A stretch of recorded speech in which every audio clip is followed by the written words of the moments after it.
Hey, Weekend Confirmers, it's Jeff Cannata here with your question of the week. Today's question, sent in via the Twitters by @CKRawl or CKrawl or Crawl.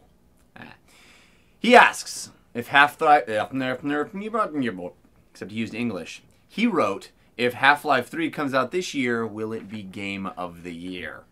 Well, we certainly hope Half-Life 3 comes out this year. I, like you, I assume, have been waiting with bated breath for Half-Life 3 since Episode 2 was released.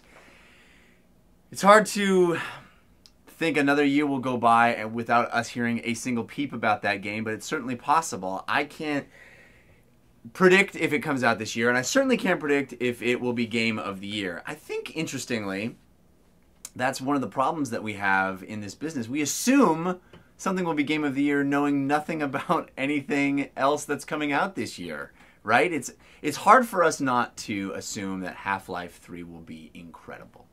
And based purely on the fact that Half-Life 2 and Half-Life 2 episodes were incredible. Half-Life 2 still in one of my top 3 games of all time, I would say. So based on that pedigree, of course, we assume Half-Life 3 will be a Game of the Year candidate for sure. And the longer Valve goes without releasing Half-Life 3 or without mentioning it, I think that expectation builds and we start thinking, wow, it's really going to be something. If it had just been another episode, it could have had a little bit lower expectation associated with it. But now that there's been so much time and so much buildup and so much not talking about it, it's hard not to think that Half-Life 3 is going to, if it's not Game of the Year, feel like a failure. And what kind of situation is that to be in?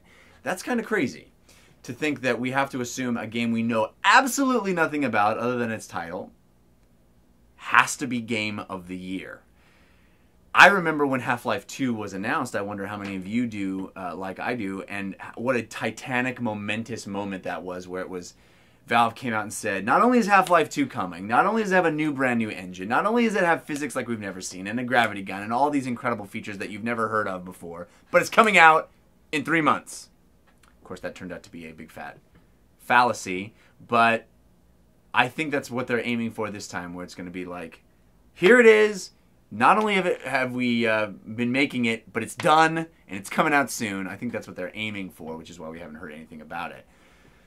But wow, what incredible shoes they have to fill and what incredible expectations they have to live up to when you're asking already, hey, is this game we know nothing about going to be Game of the Year? But it's hard not to think they'll deliver based on their track record. So here's hoping that 2012 brings not the end of the world, but hell freezing over and Half-Life 3 being released. Thanks for the question. Information about you used to coming onto their service and buying things, because if you buy the full game there, chances are you'll buy additional things there. And of course the developers like it, because if you're buying it digitally and downloading it to your service, you won't have anything to return to the store to sell as a used copy later down the line. Now there's definitely this push and pull going on between retailers and the developers and publishers.